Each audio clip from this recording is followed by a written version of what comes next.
Before we begin, please note that this presentation is for informational and educational purposes only.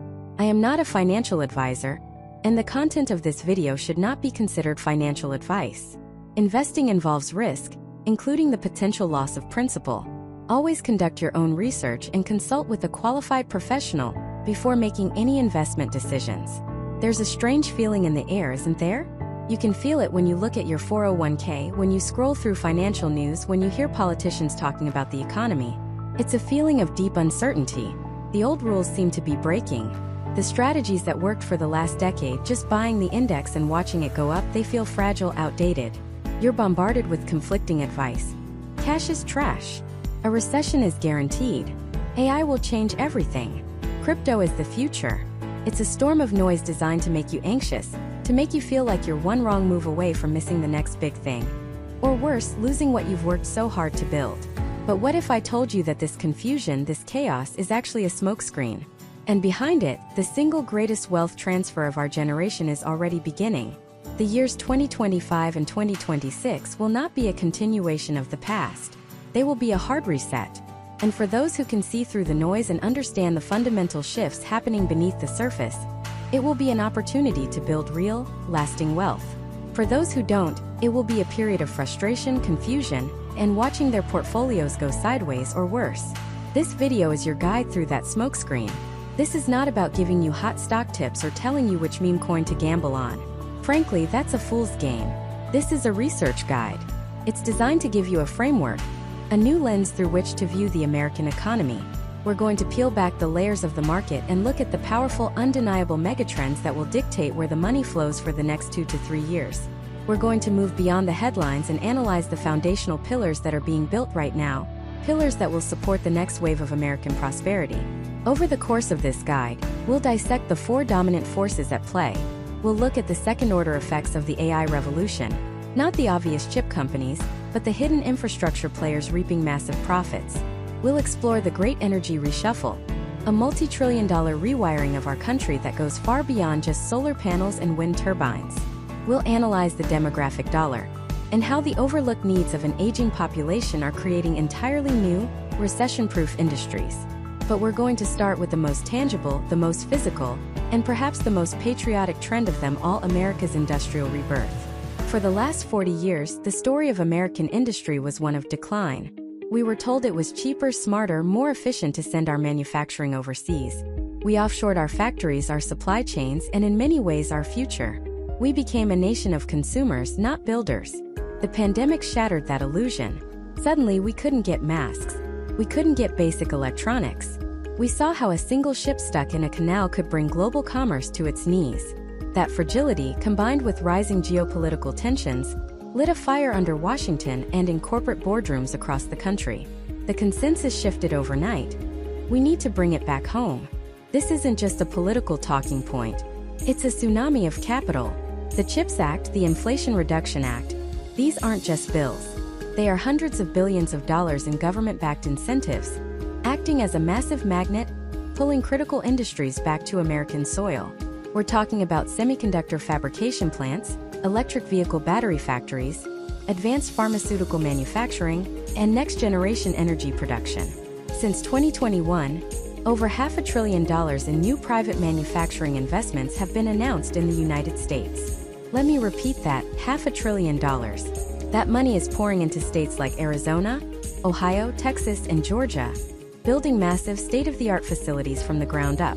So how do you, as an investor, position yourself for this? The first level thinking is to just buy stock in the big companies building these factories. And that might be a decent play. But the real asymmetric opportunity lies in the picks and shovels. During the gold rush, the people who made the most consistent fortunes weren't the prospectors digging for gold. It was the people selling them the picks, the shovels, the blue jeans, and the lodging. The same principle applies here. Let's break down the picks and shovels of America's industrial rebirth. First, think about what you need to build and run these massive new factories. You need land and buildings. This points directly to industrial real estate investment trusts, or REITs. Specifically, those that own and develop modern logistics centers and high-tech manufacturing facilities in these key growth corridors. As demand for domestic factory space skyrockets, so will their rental income and property values. Second, you need the actual machinery, the guts of the modern factory. This is the world of advanced automation and robotics. Companies that create the robotic arms, the automated assembly lines, the quality control sensors, and the software that orchestrates it all are at the absolute heart of this trend. This isn't about replacing workers. It's about augmenting them, making American manufacturing competitive on a global scale through efficiency and precision. These are the companies selling the high-tech shovels. Third, these factories need power. A lot of it. A single new semiconductor fab can use as much electricity as a small city. This puts an immense strain on our already aging power grid. This creates a massive opportunity for companies involved in upgrading the grid, modernizing substations, producing high-voltage transformers, and developing energy storage solutions. It also creates a huge tailwind for natural gas, the reliable, dispatchable power source needed to back up intermittent renewables and power these energy-hungry industrial giants 24/7. The companies that build and service this critical energy infrastructure are essential. Fourth, consider the specialized materials and logistics. To make a semiconductor, you don't just need silicon. You need ultra-pure water, specialty chemicals, and industrial gases. The companies that supply these niche, high-margin consumables will have a steady, growing stream of revenue as these fabs ramp up production. Similarly, once the products are made, they need to be moved. This benefits specialized trucking and rail companies that can handle high-value, sensitive cargo, connecting these new heartland factories to the coastal ports and domestic consumption centers. This isn't a short-term trade. This is the reversal of a 40-year trend. It's a foundational economic shift that will unfold over the next decade. But the major investments are happening right now, setting the stage for 2025 and 2026. By looking beyond the obvious headline companies and focusing on these essential picks and shovels players, you're not just betting on one factory or one technology. You're investing in the entire ecosystem of America's industrial renaissance. You're investing in the rewiring of the American economy itself. This is the first pillar, the physical rebuilding of our nation's productive capacity. It's real, it's funded, and it's happening now. But a factory of steel and concrete, no matter how new, is just a shell, a silent giant waiting for a command. What makes this industrial renaissance different from the last one? It's not just about bringing jobs back. It's about bringing intelligence back. This leads us to the second and arguably more explosive pillar of the 2025 investment landscape, the cognitive industrial revolution. Think of it this way. If Pillar 1 was building the body, the skeleton and muscles of American industry, Pillar 2 is about building the brain and the central nervous system. It's the layer of artificial intelligence, automation, and data that will make these new factories not just productive, but predictive. Not just efficient, but adaptive. This isn't a far-off science fiction concept. It's the critical missing piece that turns a multi-billion-dollar investment in a building into a trillion-dollar engine of economic growth. Let's get specific, because that's where the opportunity lies. When you hear factory robot, you probably picture a giant dumb arm welded to the floor doing one repetitive task over and over for 20 years. That's 20th century thinking. The robots being deployed in these new facilities are an entirely different species. They are equipped with advanced computer vision, allowing them to see, identify, and react to their environment in real time. They aren't caged off in a corner. They are cobots, or collaborative robots, designed to work fluidly alongside human technicians, augmenting their abilities, not just replacing them. A human can perform a complex, delicate task, while the cobot handles the heavy lifting or the high-speed repetitive motions, all in perfect synchrony. But here's the most crucial part. They are learning. These robots are nodes in a network. An AI-driven factory in Texas can learn from a mistake made in a sister factory in Ohio, instantly, without a single human needing to write a memo or update a manual. The entire network gets smarter, more efficient, and more resilient with every single operation.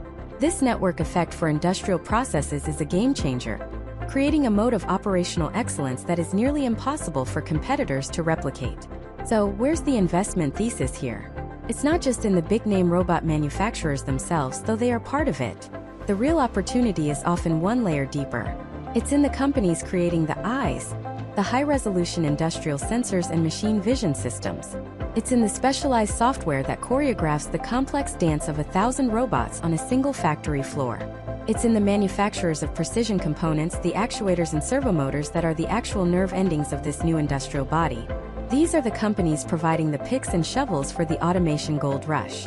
But where does all this intelligence come from? Where does the learning actually happen? It happens in the engine room of the 21st century, the data center. And the demand for data centers we are about to witness will make the last decade look like a warm-up lap. Every single smart factory, every autonomous truck in the supply chain, every logistic network optimized by AI, is a fire hose of data. That data needs to be processed, analyzed, and stored. This is creating a voracious, almost unquenchable appetite for computational power. We aren't just building chip fabs anymore. We are building AI fabs. Gigantic, power-hungry warehouses packed with servers that are the true brains behind this entire industrial operation. This has created a massive secondary boom that is much more tangible and, in some ways, more predictable than trying to pick the winning AI model. The demand for high-performance GPUs is the obvious story you've already heard. But you have to look deeper. Look at the companies that provide the liquid cooling systems to stop these server farms from literally melting down. Look at the firms that specialize in high-speed optical connectors and switches, the digital highways that move data inside these buildings at the speed of light.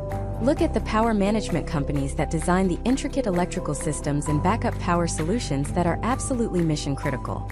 And look at the industrial real estate investment trusts, the REITs that are scrambling to acquire land and build these highly specialized structures as fast as they can pour the concrete. The data center isn't purely a tech investment anymore. It's a core infrastructure investment. It's the new power station, the new railroad junction of the digital age, and its growth is directly tied to the physical rebuilding of America. Finally, connecting the robots on the floor to the brains in the data center is the third, and most invisible layer of this cognitive revolution, the software stack. This is the intricate architecture of code that makes everything work together. We're talking about digital twin technology, where companies create a perfect, bit-for-bit virtual replica of their entire factory in the cloud. Before they change a single physical screw on the assembly line, they can run millions of simulations in the digital world to find the most optimal process, predicting bottlenecks weeks in advance. This saves billions in trial and error costs and dramatically accelerates innovation. We're also talking about a new generation of enterprise resource planning, or ERP software. This is the master operating system for a business. The old versions were clunky databases. The new versions are supercharged with AI, capable of managing a global supply chain so complex it would have been impossible just 10 years ago. This software can automatically reroute shipments based on satellite weather patterns, it can predict the maintenance needs for a specific machine part down to the second, and it can adjust production schedules in real time based on social media sentiment analysis. Investing here means looking at the specialized, often unglamorous software-as-a-service companies that are the unsung heroes of this revolution. They don't make the headlines, but they write the code that runs the new American economy. They are deeply embedded in their clients' operations, creating sticky, recurring revenue streams that can last for decades. So you see the full picture now. Pillar 1 builds the physical plant. Pillar 2 gives it a nervous system of sensors and robots, and a brain of data centers running AI. One cannot function at its peak without the other. They are two sides of the same coin, creating a powerful feedback loop. The more we build, the more data we generate. The more data we generate, the smarter our AI gets. The smarter our AI gets, the more efficiently and intelligently we can build. This is the self-reinforcing engine of compounding growth for the next decade. As you do your research, think like an ecologist studying a rainforest. Don't just look at the apex predator, the big, obvious AI name everyone is talking about. Study the entire ecosystem. Who provides the power infrastructure for the data centers? Who makes the specialized fiber optics that carry the data? Who designs the predictive maintenance software for the robotic arms? Who owns the land and the buildings where all this happens? The most resilient and successful investment portfolios will have exposure across this entire value chain, from the physical concrete to the abstract code. But there's a problem, a massive glaring vulnerability in this entire beautiful picture. This entire system, the new factories, the power-hungry data centers, the entire cognitive revolution, it runs on one thing: energy. And our current electrical grid is a 20th century relic, completely and utterly unprepared for the tsunami of demand that is hurtling towards it. It is the Achilles heel of the American Renaissance. And fixing it, rescaffolding our entire energy infrastructure for the modern age, is the third great investment pillar we absolutely must understand. That's where we're going next. The American electrical grid is a 20th century marvel. It's a sprawling interconnected web of over 7,000 power plants, millions of miles of transmission lines, and hundreds of thousands of substations. It was a testament to our ambition, a system built to power the post-war industrial boom. But here's the terrifying truth. A marvel of 1960 is a relic in 2025. Much of our grid was built with a 50-year lifespan. Do the math. We are running the most advanced technology-driven economy in human history on a system that is, in many places, running on fumes, living on borrowed time. It's like trying to run a Formula One car on wagon wheels. The strain is already showing. The rolling blackouts in California, the catastrophic grid failure in Texas during a winter storm. These aren't freak accidents. They are warning shots. They are the early tremors of a much larger earthquake coming our way. And the pressure is about to intensify, not by a little, but by an order of magnitude. Think about the two trends we just discussed. The onshoring of manufacturing. Factories, especially for things like semiconductors and batteries, are colossal energy hogs. They run 24/7, 365, and their power demands are non-negotiable. Now layer on the second trend, the rise of artificial intelligence. The data centers required to train and run large language models and AI applications are reaching a power consumption level that is almost mythological. A single major data center can consume as much electricity as a small city. We're not building one or two of these. We are building hundreds. The projections are staggering.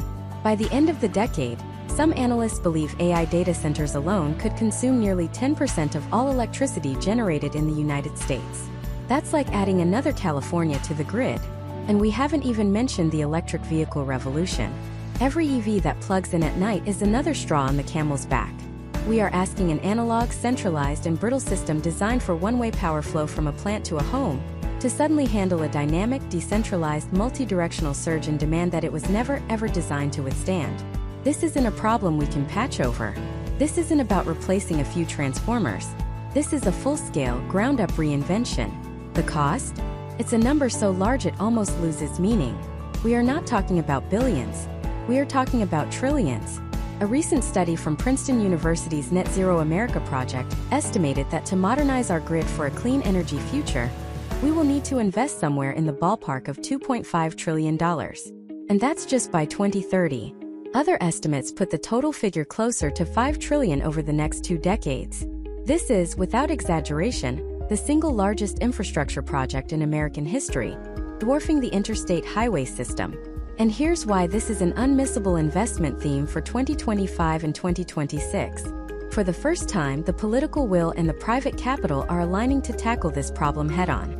The Bipartisan Infrastructure Law and the Inflation Reduction Act have unleashed hundreds of billions of dollars in federal funding, loans, and tax credits. This government capital acts as a massive de-risking agent. It's the starter pistol for a multi-trillion-dollar race, signaling to private investors, utility companies, and technology firms that this is happening, and the time to get in is now. So where will that money flow? Let's break down the 4 key pillars of this great energy rescaffolding. First, and most obviously, is transmission. Think of these as the superhighways for electrons. We have a fundamental geographic mismatch in this country. The best places to generate renewable energy, the sun-drenched deserts of the Southwest and the windswept plains of the Midwest, are hundreds, sometimes thousands of miles away from the coastal population centers that need the power. The current grid is a tangle of state and regional lines, like a network of country roads. We need an interstate system. This means massive investment in high-voltage direct current, or HVDC lines. These are ultra-efficient power corridors that can move huge amounts of electricity over long distances with minimal loss. Companies that design, engineer, and manufacture these cables, the converters, and the steel towers that hold them up are positioned for a decade of explosive growth. Second is the last mile, distribution. This is the less glamorous but equally critical part of the equation. It's the network of smaller power lines and substations that bring electricity from the main transmission lines to your home and your office. This entire network needs to be digitized. We're talking about a smart grid. This involves embedding sensors, automated switches, and advanced software throughout the system.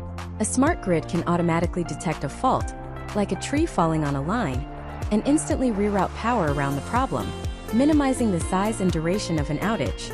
It can manage the fluctuating demand from EV charging and the fluctuating supply from rooftop solar. The companies making the smart meters, the grid software, the advanced transformers, and the cybersecurity systems to protect it all are at the heart of this modernization. third, we have the linchpin of the entire renewable transition, energy storage. The sun doesn't always shine, and the wind doesn't always blow.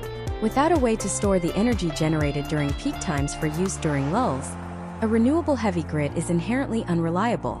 This is where grid-scale batteries come in. While lithium-ion technology currently dominates, the demand is so immense that a whole new ecosystem of storage technologies is emerging. We're seeing innovation in iron-air batteries, which are cheaper and use more abundant materials. Flow batteries, which can store energy for longer durations. Even compressed air and pumped hydro storage solutions are getting a fresh look. The companies that can crack the code on cheap, scalable, long-duration energy storage will become the new titans of the energy industry. This isn't just a component of the new grid, it is the enabling technology for the entire system. Finally, the fourth pillar is what you might call the picks and shovels of this energy gold rush. It's the raw materials and the basic industrial components. You cannot build a new grid without copper. Lots of it. An electric vehicle uses 3 to 4 times more copper than a traditional car. A wind turbine needs tons of it. The new transmission lines will require millions of tons more. We're also going to need staggering amounts of steel for the towers, aluminum for the cables, and specialized minerals for the batteries and electronics. And don't forget the humble transformer. Those gray boxes you see on utility poles. We are facing a multi-year backlog for these critical components. The demand is outstripping supply so dramatically that companies that can ramp up production of these seemingly mundane, but absolutely essential pieces of hardware, are sitting on a guaranteed growth curve. These 4 pillars, transmission, distribution, storage, and the underlying materials, form the blueprint for the largest capital deployment of our lifetime. It's happening right now. It's being funded by both the public and private sectors. And it is not an optional upgrade. It is an absolute necessity to power the American Renaissance. The next time the lights flicker in your house during a storm, don't just see it as an inconvenience. See it for what it is. The sound of a multi-trillion-dollar investment opportunity knocking on your door. This is the physical backbone. The steel, the copper, the concrete that will underpin our future. But building a stronger body is only half the battle. The true leap forward, the revolution that will unlock unprecedented levels of productivity and change the very nature of work itself, isn't in the hardware. It's in the software. It's in the intelligence we build on top of this new foundation. We're talking about the ghost in the machine, artificial intelligence, and the automation economy. And that is the fourth great pillar we have to explore. It's not just a buzzword. It's the single most powerful force of economic transformation since the internet itself and arguably since the Industrial Revolution. For the past 50 years we've been teaching humans how to talk to computers through code, through clicks, through keyboards. For the next 50 years we will be teaching computers how to talk to us, to understand our world, to anticipate our needs, and to automate the mundane, the complex, and eventually the unimaginable. This is the automation economy, and artificial intelligence is its engine. So why is this time different? We've had AI winters before, periods of hype followed by disappointment and funding droughts. The difference now is a powerful convergence of 3 factors, a perfect storm for innovation. First, we have data. Unfathomable, planet-spanning oceans of it. Every Google search, every Instagram post, every sensor on a factory floor, every transaction, every line of text ever written and digitized. It's all become the training ground, the Library of Alexandria for these new digital minds. Second, we have the computational power. The very semiconductor revolution we just discussed has given us the brute force horsepower to process that data at a scale that was pure science fiction just a decade ago. And third, we have the algorithms. Breakthroughs in neural networks, specifically transformer models, have been the spark. They allowed us to move from simple pattern recognition to genuine comprehension and creation. Data is the fuel, hardware is the engine, and these new algorithms are the key that finally turn the ignition. So how do we, as investors, navigate this new landscape? It's overwhelming, but we can break it down into 3 distinct layers of opportunity, starting with the most fundamental. Layer 1 is the picks and shovels play. During the gold rush of the 1840s, the surest way to make a fortune wasn't by panning for gold, but by selling the picks, shovels, and blue jeans to the thousands of prospectors. In the AI gold rush, the same principle applies. Who is selling the essential tools? First and foremost, the cloud computing giants. Amazon's AWS, Microsoft's Azure, and Google's cloud platform. They are the digital landlords. They own the massive, energy-guzzling data centers where this revolution is physically taking place. Startups and Fortune 500 companies alike are renting vast amounts of computing power from them to train and run their AI models. Their dominance is staggering, and their role is non-negotiable. They are the toll booths on the AI superhighway. Alongside them, of course, are the semiconductor companies we've already touched on. NVIDIA isn't just a chip maker anymore. It's the primary architect of the AI engine. Their GPUs became the default tool for AI research, and they've built a formidable software ecosystem called CUDA around it, creating a deep, sticky moat that competitors are struggling to cross. But keep an eye on AMD, and even the cloud providers themselves, who are all racing to design their own specialized AI chips to reduce their dependence on a single supplier. This is the foundational hardware layer, the bedrock of the entire trend. The final piece of the picks and shovels layer is data infrastructure. Data is the new oil, but raw oil is useless. It needs to be refined, stored, and transported. Companies like Snowflake, which provides a platform for data warehousing and analytics, or Palantir, which specializes in integrating and analyzing massive, disparate datasets for governments and large corporations, are critical. And with all this valuable data flying around, cybersecurity becomes paramount. Companies like CrowdStrike or Palo Alto Networks, which use AI to predict and stop cyber attacks, are providing the digital armor for this new economy. Now let's move up to the second layer, the AI platforms and foundational models. This is where the core intelligence is being built. Think of these as the new operating systems. In the past, you had Windows or macOS. In the future, you'll build applications on top of models from OpenAI, Google, Anthropic, and others. Investing directly in these companies can be tricky, as many are still private, but you can gain exposure through their primary partners and investors. Microsoft's multi-billion-dollar investment in OpenAI is the prime example. Their integration of OpenAI's models into Azure and their entire suite of Office products is a masterclass in strategic execution. A bet on Microsoft is, in many ways, a bet on the continued dominance of OpenAI. Similarly, Google's own deep internal research with their Gemini models powers their search, cloud, and advertising empire. These giants are not just selling the picks and shovels. They are building the most advanced automated mining machines the world has ever seen. The third and final layer is the most expansive and, for many, the most exciting, the application layer. This is where AI gets put to work in the real world. This is not about investing in AI companies. It's about investing in companies that are using AI to create an unassailable competitive advantage in their respective industries. This is where the automation economy truly comes to life. Look at healthcare. AI is being used to accelerate drug discovery, shaving years and billions of dollars off development costs. It's reading medical scans like MRIs and CTs with a level of accuracy that can surpass human radiologists, catching diseases earlier and more reliably. Companies that successfully integrate this technology into their workflow, whether it's a pharmaceutical giant or a medical device maker, will dominate the next decade of medicine. Look at finance. For years, high-frequency trading has been run by algorithms, but now, AI is being used for everything from sophisticated fraud detection to personalized wealth management and hyper-accurate credit scoring. The bank or fintech company that can leverage AI to make better loan decisions, offer smarter advice, and protect its customers more effectively will win. But the real secret is to look beyond the obvious tech sectors. Think about the so-called boring industries. How does a logistics company like UPS use AI to optimize trillions of possible delivery routes in real time, saving millions on fuel and man-hours? How does an agricultural company like John Deere use it?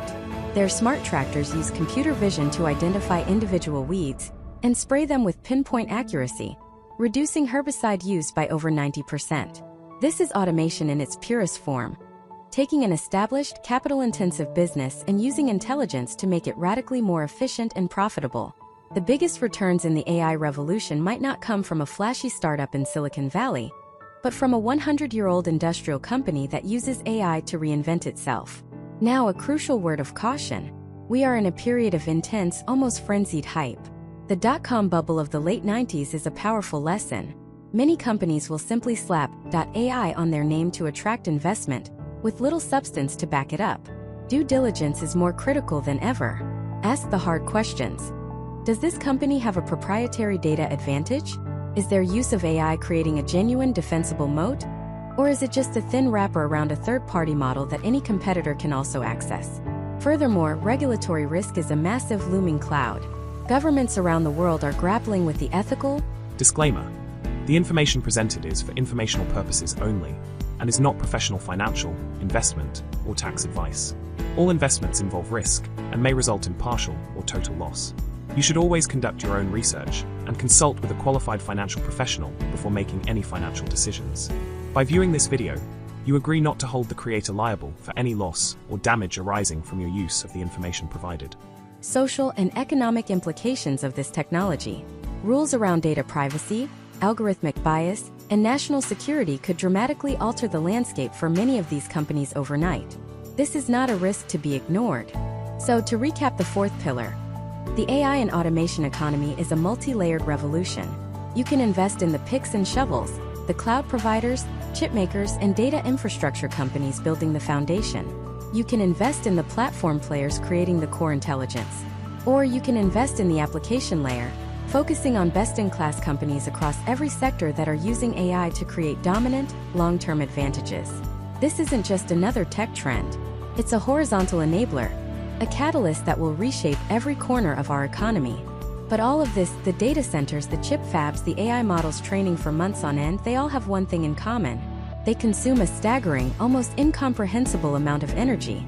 The demand for electricity is set to explode in a way we haven't seen in generations. And that brings us directly to the fifth great pillar of our 2025 to 2026 outlook, the non-negotiable multi-trillion-dollar revolution in how we power our world. For decades, the American power grid was the unsung hero of our prosperity. It was a marvel of engineering, a sprawling interconnected web that hummed along in the background, reliably powering our homes, offices, and factories. We flicked a switch and the lights came on. We never had to think about it. That era is over.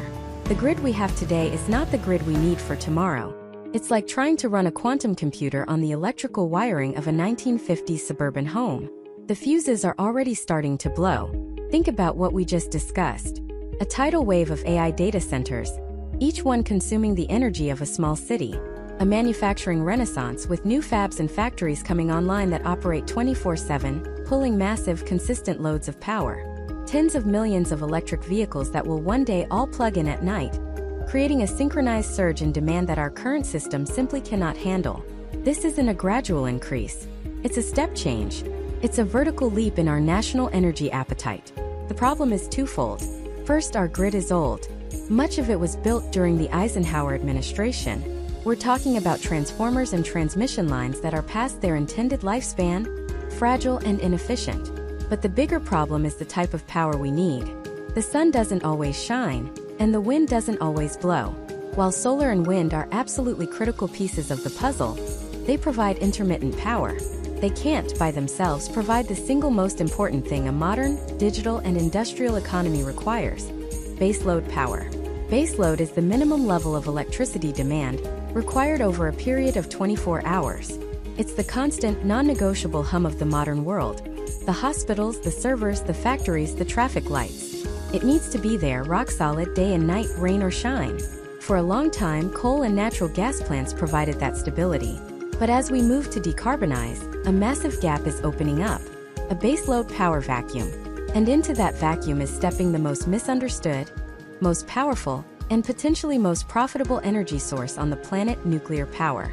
Forget the grainy black and white images of Chernobyl or the Simpsons cooling towers. We are on the cusp of a nuclear energy renaissance, driven by cold, hard, economic and technological reality. This isn't a political statement. It's an investment thesis grounded in undeniable demand. The same tech visionaries building the AI future, the Sam Altmans of the world, are pouring hundreds of millions of dollars into next-generation nuclear companies. Why? Because they've done the math. They know that their AI models and data centers are useless without a constant, carbon-free source of immense power. They need baseload. And in a carbon-constrained world, only nuclear can deliver it at scale. This isn't about building giant, multi-billion-dollar, decade-long projects anymore, though some of those will still be necessary. The real revolution is happening at a smaller scale. We're talking about small modular reactors, or SMRs. Think of them less like a massive custom-built cathedral and more like a high-tech factory-produced engine. These are reactors designed to be built on an assembly line, shipped to a location on the back of a truck, and installed. They are exponentially safer, with passive safety features that make a meltdown physically impossible. They are scalable, If a factory needs more power, it can add another module.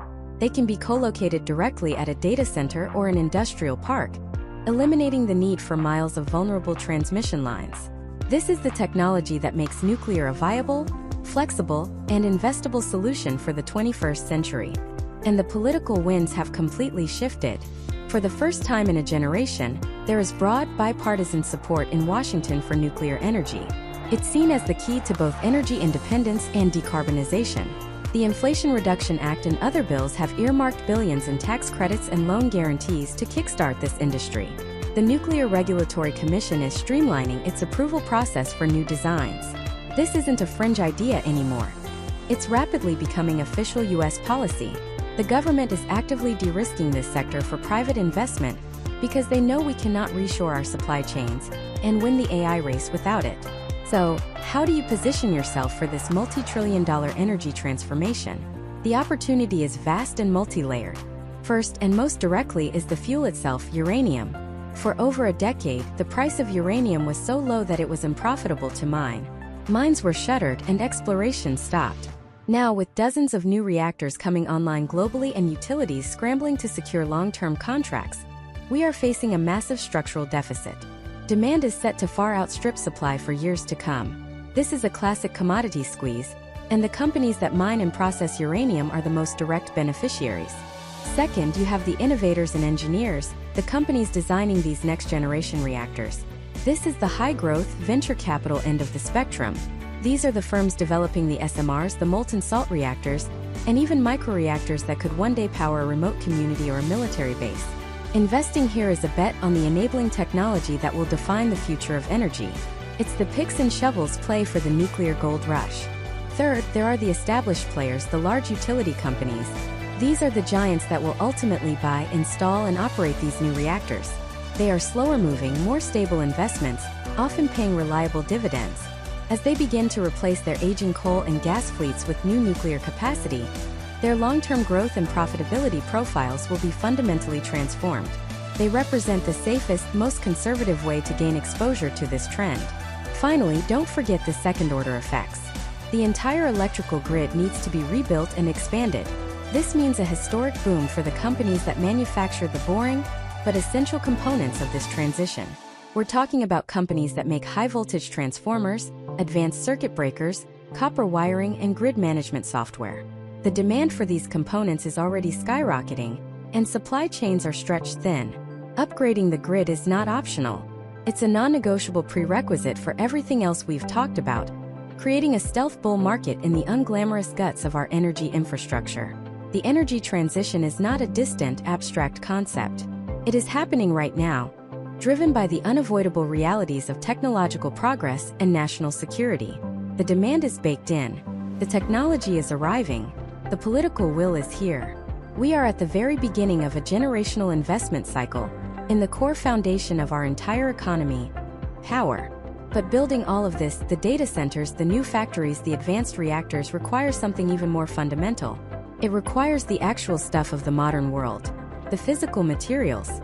And the global scramble for these essential building blocks, from copper to lithium to silicon, is creating the most overlooked and potentially explosive investment trend of them all. Let's call this trend the Great Material Convergence. Because for the first time in modern history, three of the most powerful forces on the planet, the green energy transition, the artificial intelligence revolution, and escalating geopolitical competition, are all converging on the exact same finite list of raw materials. This isn't a forecast. This is an accounting of reality. The future we've been promised, a future of intelligent machines and electric everything, is physically impossible without a quantity of metal and minerals that we are simply not on track to produce. Let's start with the most basic, the undisputed king of conductivity, copper.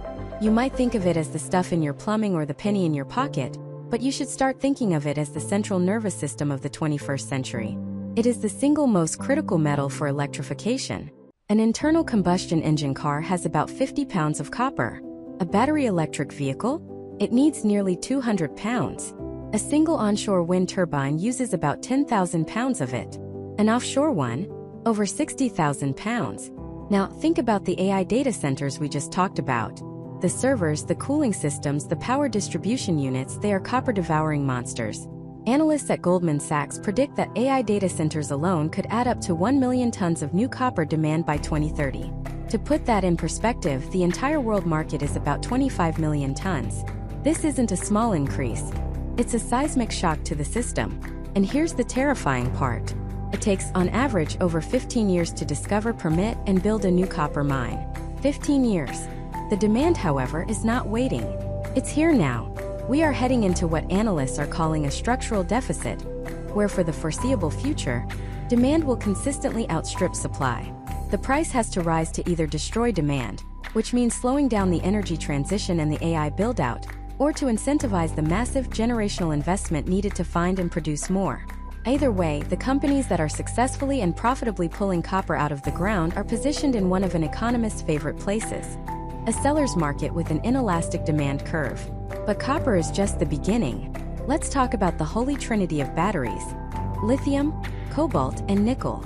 The entire EV revolution, the entire concept of grid-scale energy storage that makes solar and wind viable, hinges on the availability of these three metals. And the supply chain for them is a geopolitical minefield.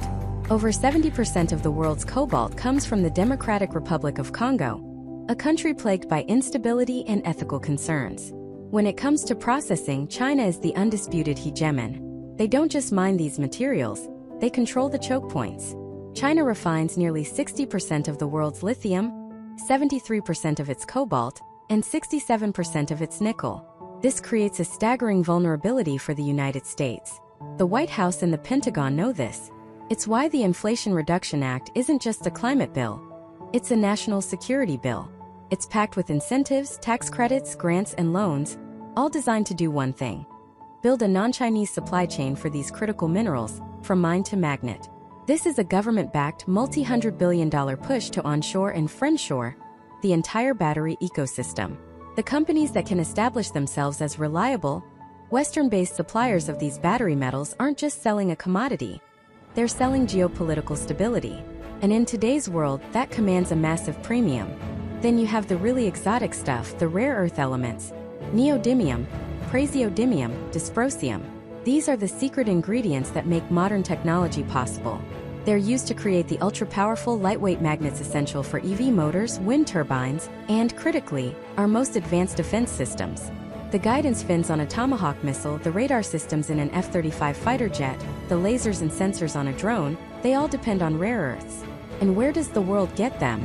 Over 90% of the world's processed rare earth magnets come from one country, China. Beijing has not been shy about weaponizing this dominance, threatening to restrict exports during trade disputes. This has triggered a panicked, all-out race in the West to build our own rare earth supply chains from scratch. It's an incredibly difficult and expensive process, but the alternative, letting a strategic rival have a kill switch for your entire defense and technology industrial base, is unthinkable. Finally, we have to talk about the most controversial and potentially explosive commodity of them all: uranium. For decades, nuclear power was a pariah. The ghosts of Chernobyl and Fukushima made it politically toxic. But the brutal math of energy is forcing a global rethink. The world needs a source of clean, reliable 24/7 baseload power to complement intermittent renewables like wind and solar. And as we just discussed, the power demands of the AI revolution are simply staggering. A single data center can consume as much electricity as a small city. You can't run that on wishful thinking. You need power that is always on. And the only carbon-free source that can do that at scale is nuclear. Countries around the world are reversing course. Japan is restarting its reactors. France is building new ones. China is on a nuclear construction spree. Here in the US, there is a growing bipartisan consensus that nuclear must be part of the energy mix. This is creating a renaissance for uranium, the fuel for nuclear reactors. And just like with other critical materials, the supply side is incredibly fragile. A significant portion of the world's uranium and enrichment capacity is controlled by Russia and its allies. As the West seeks to decouple from Russian energy, the scramble for friendly, reliable uranium supply is on. The supply-demand fundamentals for uranium are arguably tighter than for any other commodity on this list, setting the stage for a potential price supercycle. So what does this all mean for you as a researcher? It means you need to look past the sexy tech headlines and study the grimy, unglamorous, and absolutely essential world of the miners, the refiners, and the processors. This is the ultimate picks and shovels play for every major trend of the next decade. Instead of trying to pick the winning EV company, you can research the companies supplying the lithium and copper that all of them need. Instead of guessing which AI firm will dominate, you can investigate the uranium miners fueling the data centers that all of them will rely on. This isn't about short-term trading. This is about understanding a multi-year, structurally driven shift in the global economy. A shift from a world of abundance to a world of scarcity. A world where securing physical supply chains is no longer just a business problem, but a matter of national survival. The capital flowing into this space, both private and public, is going to be measured in the trillions. But just digging these materials out of the ground is only half the battle. The real challenge, the place where fortunes will be made and lost over the next 5 years, is in bringing the manufacturing process back home. It's about what happens after the ore is pulled from the earth. And that leads us to the most profound transformation of the American economy since World War II. The Great Reindustrialization. This isn't a political slogan or a nostalgic dream of returning to the 1950s. The Great Reindustrialization is a cold, hard economic reality, driven by trillions of dollars in public and private capital that is, as we speak, being poured into the American heartland. For the past 40 years, the dominant logic was simple: find the cheapest place on earth to make something and make it there. That logic built the globalized world. But that logic is now broken. It was shattered by a series of seismic shocks that revealed its fatal flaw: a lack of resilience. First, the pandemic. Suddenly, the fact that 90% of our masks and medical gowns were made on the other side of the planet wasn't a testament to efficiency.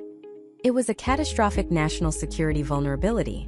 We couldn't get parts for cars, chips for electronics, or even basic consumer goods because a single port was locked down halfway around the world. The C-suites of every Fortune 500 company had a collective awakening. Long, fragile supply chains were no longer an asset, they were a liability. The cost of a single disruption wiped out decades of cost savings from offshoring. The concept of just-in-time inventory was replaced by a new obsession: just-in-case resilience. Second, geopolitical fracturing. The conflict in Ukraine showed Europe the terrifying consequences of outsourcing its energy security to an adversary. For the United States, the escalating technological and economic competition with China laid bare an even bigger risk. Why, policymakers asked, are we depending on a strategic rival for the microchips that power our entire military, our infrastructure, and our economy? The answer was we shouldn't be. And with that realization, the entire calculus of globalization was turned on its head. National security and economic security were now seen as two sides of the same coin. But this shift isn't just about fear and risk. It's also about opportunity. This is not your grandfather's manufacturing. We're not talking about bringing back textile mills. We're talking about building the most advanced factories the world has ever seen. Factories where automation and robotics make American labor competitive again. Factories where AI-driven software optimizes every step of the production process, reducing waste and increasing output. Where 3D printing allows for rapid prototyping and on-demand production of complex parts. Technology has finally closed the labor cost gap, making it economically viable to build complex, high-value goods right here at home. And then came the fuel, the final and most critical ingredient. A trio of legislative acts that, together, represent the most significant industrial policy push in modern American history. Forget the political debates surrounding them. As investors, we must focus on the numbers and the incentives. First, the bipartisan infrastructure law, a $1.2 trillion injection to modernize the very bones of the country. Roads, bridges, ports, the electrical grid, and broadband. You cannot have a 21st century manufacturing boom on a 20th century foundation. This bill is pouring the concrete. Second, the CHIPS and Science Act. This is a direct $52 billion cannon blast aimed at one goal: bringing semiconductor manufacturing back to American soil. It provides massive grants and tax credits to companies building advanced fabrication plants, or fabs, in the U.S. This isn't a suggestion. It's a powerful financial magnet, and it's working. Third, the Inflation Reduction Act, or IRA. Despite its name, this is fundamentally a climate and energy bill, providing an estimated $370 billion in tax credits and incentives to supercharge the green energy transition. It's designed to onshore the entire supply chain for electric vehicles, batteries, solar panels, and wind turbines. The incentives are structured in a brilliant way.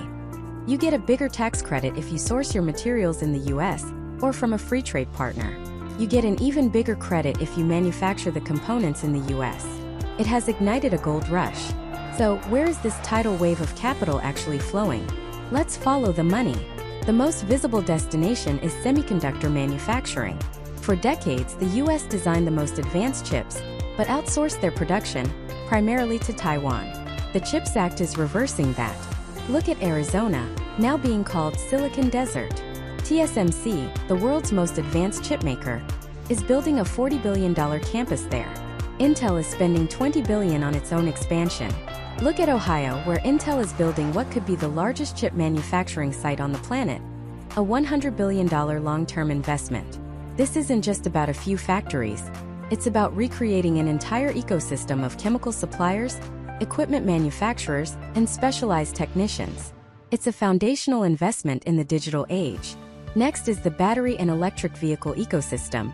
The IRA has created what is now known as the Battery Belt, a corridor stretching from Michigan down through Georgia and the Carolinas. Foreign and domestic companies are pouring in hundreds of billions of dollars. Hyundai is building a massive EV and battery plant near Savannah, Georgia.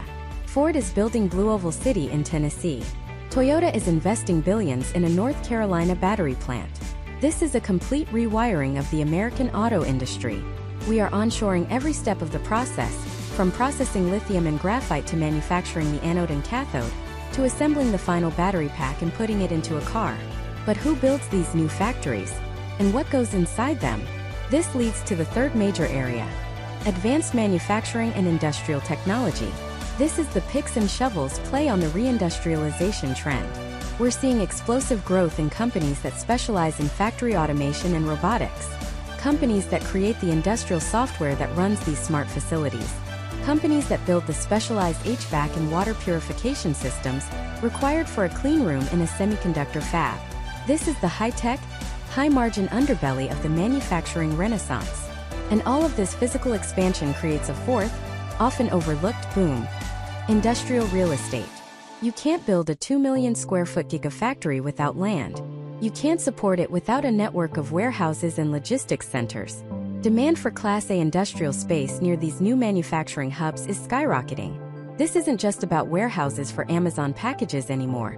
It's about specialized facilities tailored for advanced manufacturing and its complex supply chain needs. The ripple effects, the second-order consequences, are just as profound. These new megafactories are incredibly power-hungry. A single large fab can use as much electricity as a small city. This is driving a parallel boom in energy infrastructure. It requires new power plants, increasingly solar and wind, thanks to IRA incentives, and a massive upgrade of our aging electrical grid to handle the load. It's creating a surge in demand for utility-scale battery storage to ensure a reliable power supply. This transformation is also reshaping the American workforce. These aren't the repetitive, low-skill assembly line jobs of the past. These are high-tech roles for engineers, robotics technicians, and data scientists. It's creating a desperate need for skilled labor, fueling growth in vocational schools, community college technical programs, and specialized training centers. The investment in human capital is just as critical as the investment in physical machinery. What we are witnessing is a fundamental rerouting of global capital flows. For decades, money flowed out of the US to build factories elsewhere. Now, for the first time in generations, that flow has reversed. Foreign direct investment is pouring into America to take advantage of these incentives and to be close to the massive US market. This isn't a forecast or a prediction. The concrete is being poured. The steel is going up. The capital has been committed. This is a multi-decade, secular shift that will redefine the American economic landscape. But this new industrial backbone, this physical world of advanced manufacturing, requires a nervous system of unprecedented power and intelligence to run it. And that digital revolution, running in parallel to the physical one, is where the next set of trillion-dollar opportunities are being forged. And so we stand at the precipice of two parallel revolutions. One is of atoms, the rebuilding of America's industrial base. The other is of bits, the construction of a vast, intelligent digital nervous system to manage it all. This isn't just about faster internet or smarter apps. This is about building the fundamental architecture for the next century of economic activity. If the last era was defined by building a global supply chain, this next one will be defined by building a global intelligence chain. And the investment opportunities within this digital realm are, quite simply, staggering. Let's start with the brain of this new system: artificial intelligence. We've all seen the headlines, but the hype often obscures the real, investable structure of this revolution. It's best to think of it as a three-layer cake. At the bottom, the most fundamental layer is the hardware, the silicon, the chips. For years, this story has been dominated by a few key players, designing the GPUs that act as the brute force engines of AI. But the 2025 to 2026 story is evolving. The sheer, terrifying energy consumption of these AI models is creating a crisis that is also a colossal opportunity. We're talking about data centers that will soon consume as much electricity as entire countries. This means the primary bottleneck for AI growth might not be chip supply but power supply. This creates a secondary boom. Investments are no longer just about the chip designer, but about the entire ecosystem supporting the data center. Companies specializing in advanced cooling technologies, next-generation power distribution, and even the real estate itself, the physical data center trusts, are becoming critical infrastructure plays. Furthermore, the immense power demand is accelerating the push for alternative energy sources dedicated to these digital factories. We're seeing tech giants sign massive, long-term contracts for solar and wind power, and they are actively exploring small modular nuclear reactors to provide the clean, stable 24/7 power that AI demands. Investing in the future of AI is now, paradoxically, an investment in the future of energy. The second layer of the cake is the models themselves. The large language models and foundational platforms being built by the tech titans. This is a game of giants, a high-stakes poker match with tens of billions of dollars on the table. For most investors, trying to pick the single winning model is a fool's errand. The smarter play is to look at the ecosystem that serves all of them. Think of the open source versus closed source debate. While some companies build walled gardens, a massive open source community is creating powerful free alternatives. This has given rise to a new class of company, the arms dealers of the AI wars. Companies that provide the tools, the platforms, and the cloud infrastructure that allow developers to build on any model, open or closed. They win no matter who's on top. They are the essential infrastructure, the digital Switzerland in this technological conflict. But the top layer of the cake is where this revolution touches every single one of us: the application layer. This is where AI stops being an abstract concept and starts solving real-world problems. And for investors, this is perhaps the most fertile ground of all. Every single industry is being infused with intelligence. Think about it. In healthcare, AI is not just diagnosing diseases from medical scans with superhuman accuracy. It's also accelerating drug discovery, cutting down a process that took decades to mere years. In finance, AI algorithms are detecting fraudulent transactions in real time, saving consumers and banks billions.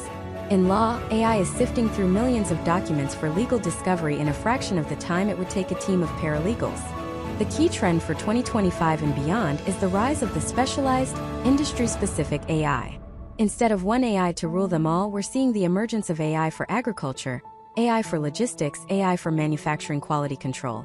The opportunity lies in identifying the established software companies within a specific sector that are successfully integrating AI to deepen their competitive moat, or in finding the disruptive startups that are using an AI-first approach to unseat lazy incumbents.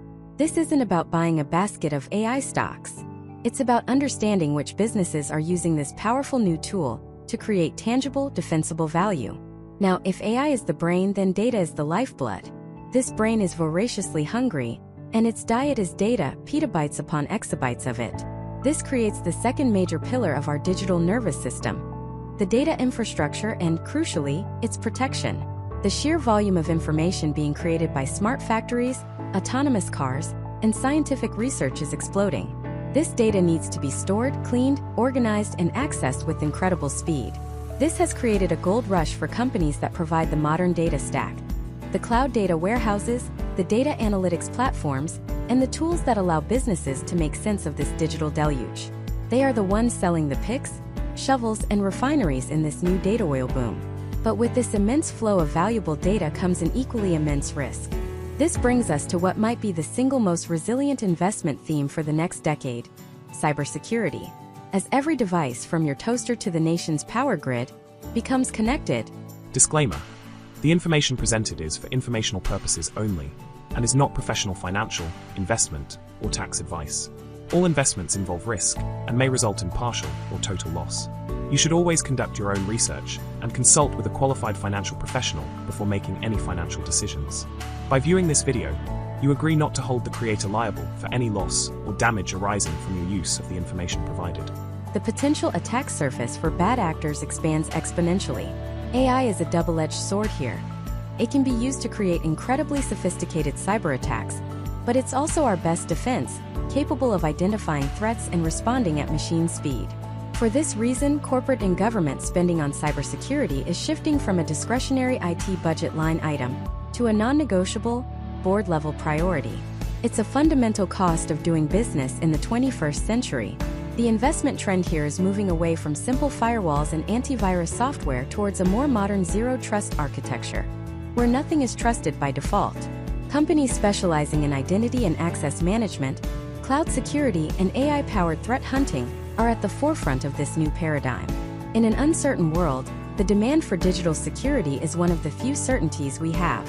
Finally, this brain and its lifeblood need a pathway to travel: the nerves.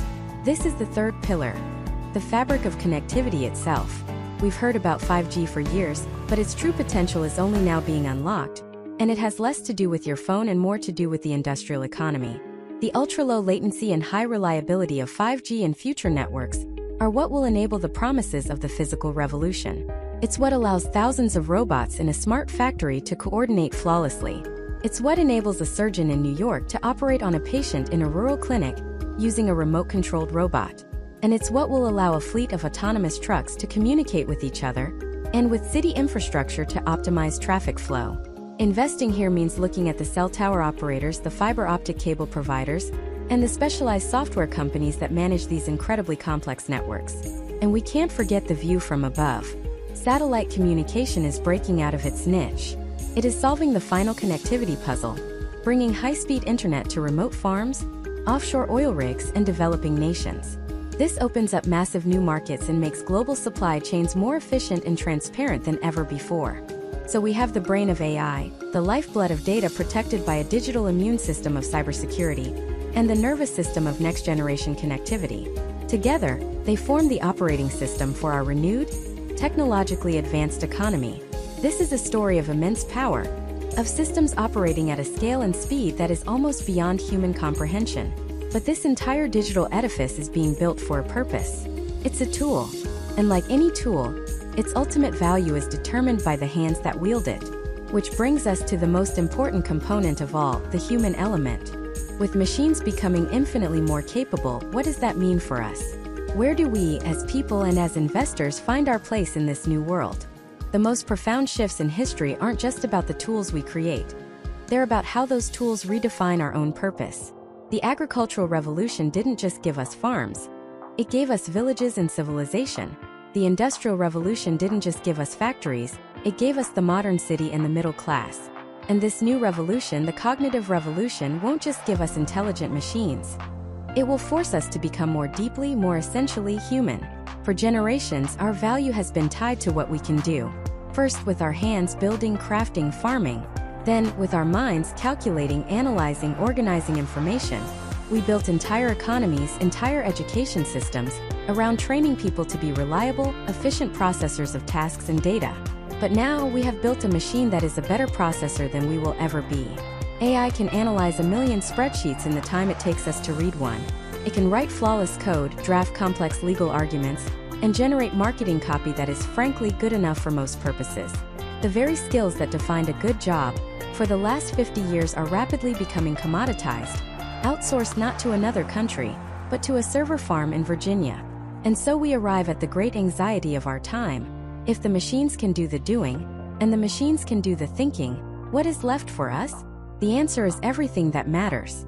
The future of human value, and therefore the greatest investment opportunities of our lifetime, lie not in competing with machines on their terms, but in mastering the domains they cannot enter.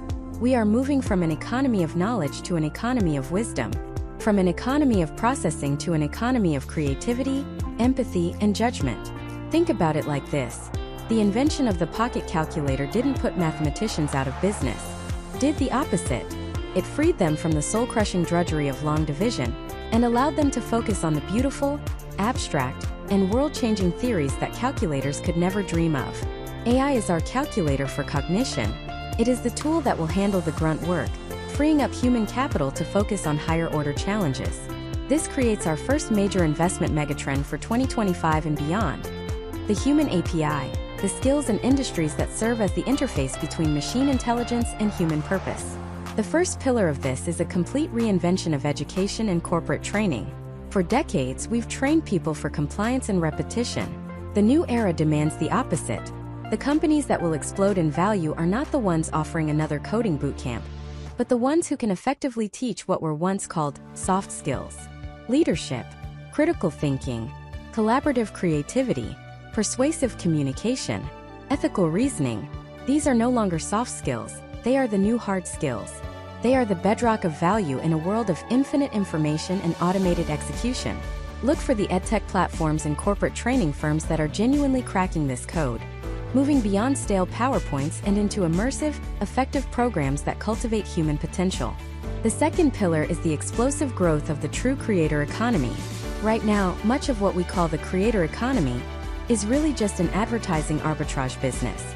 But as AI generates an endless flood of synthetic, soulless content, the value of genuine human authenticity will skyrocket.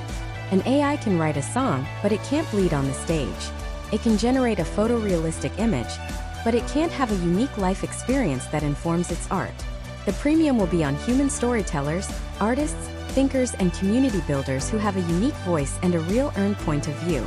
The investment opportunities aren't just in the creators themselves, but in the picks and shovels platforms that empower them.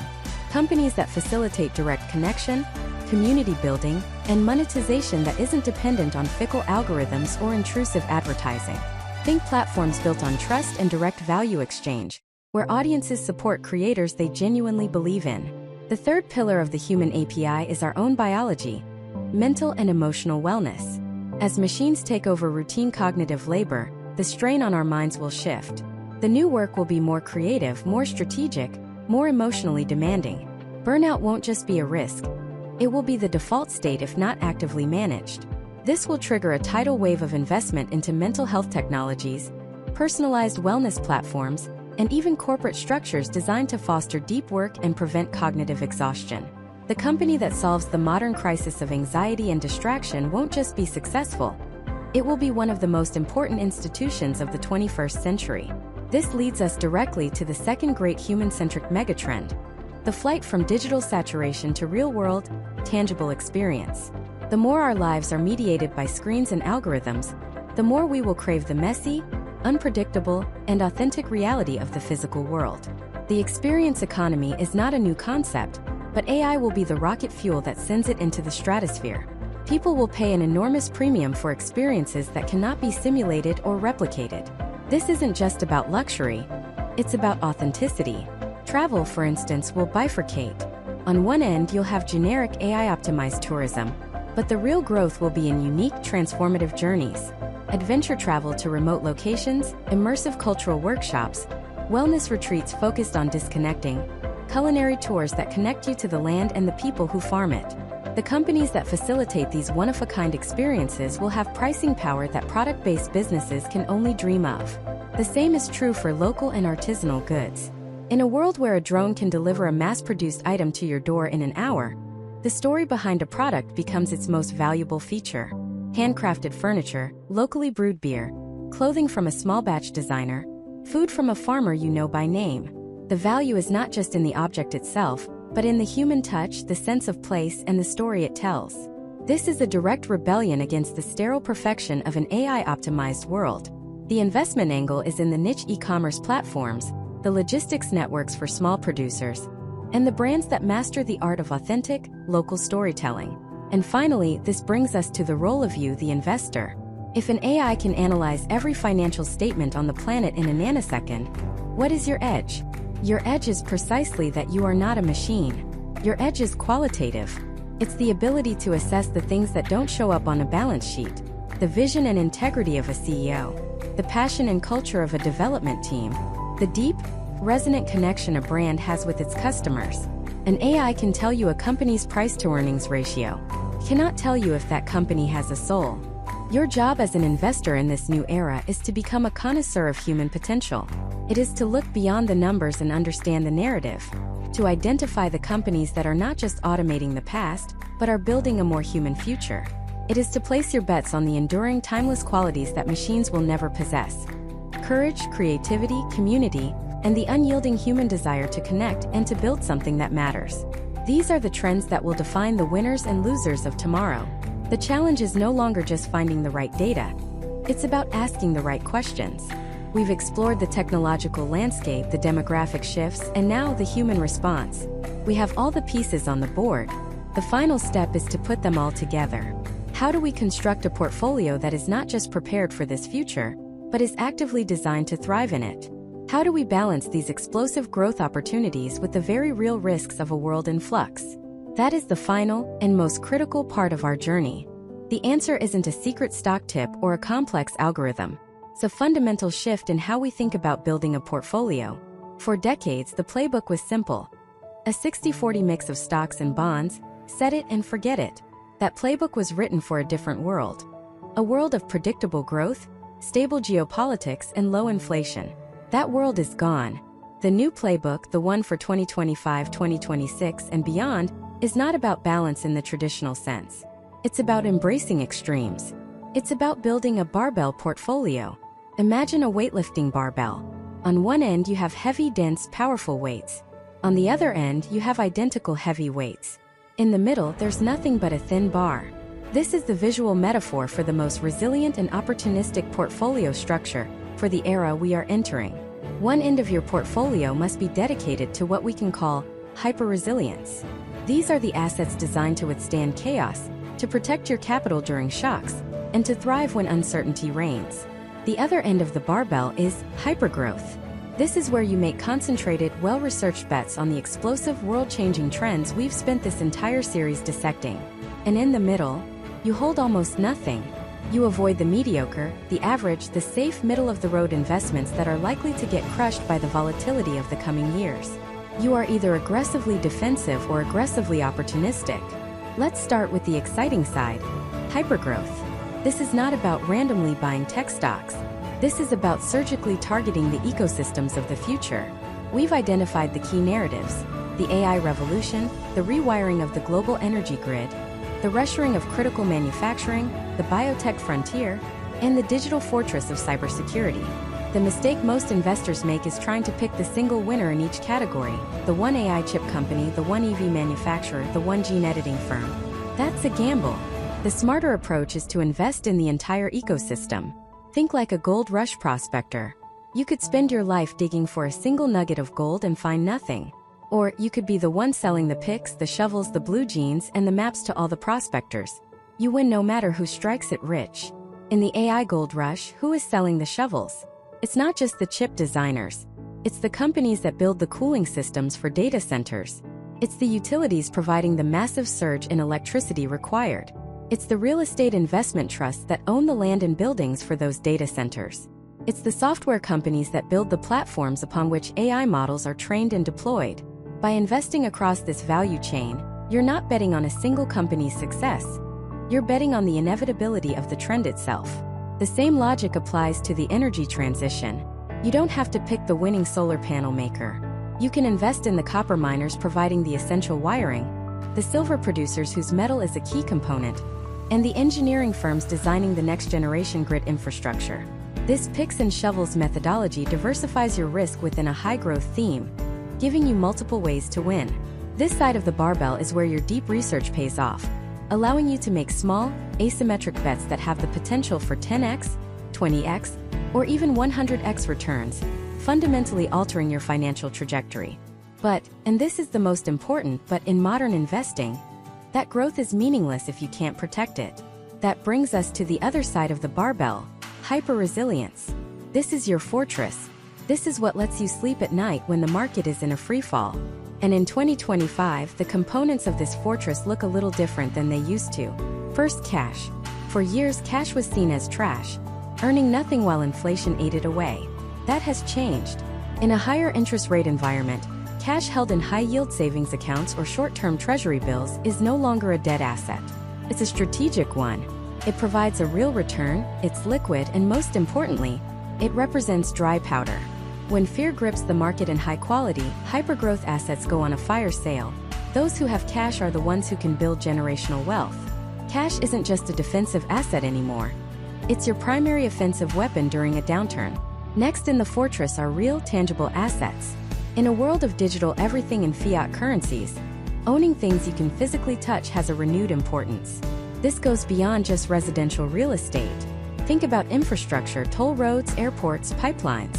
These are assets with predictable cash flows, often with built-in inflation escalators.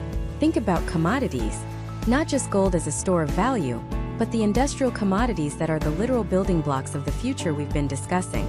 Copper, lithium, silver, uranium. The demand for these is not speculative.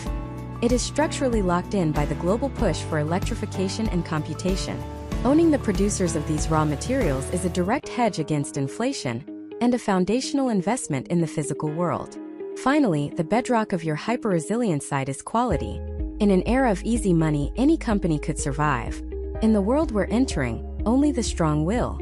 This means an unwavering focus on companies with pristine balance sheets, little to no debt, and a proven ability to generate substantial free cash flow, quarter after quarter. These are the boring businesses that make the world turn. The consumer staples giants, the top-tier industrial manufacturers, the dominant insurance companies. They may not have the explosive upside of a biotech startup, but they have something more valuable in a chaotic world: durability. They have wide moats, pricing power, and the financial strength to not only survive a recession, but to acquire their weaker competitors and emerge even stronger. This side of the barbell is your anchor in the storm. So you have these two powerful, opposing forces in your portfolio. Hypergrowth on one side, hyper-resilience on the other. What connects them? What prevents the barbell from snapping in half? You do.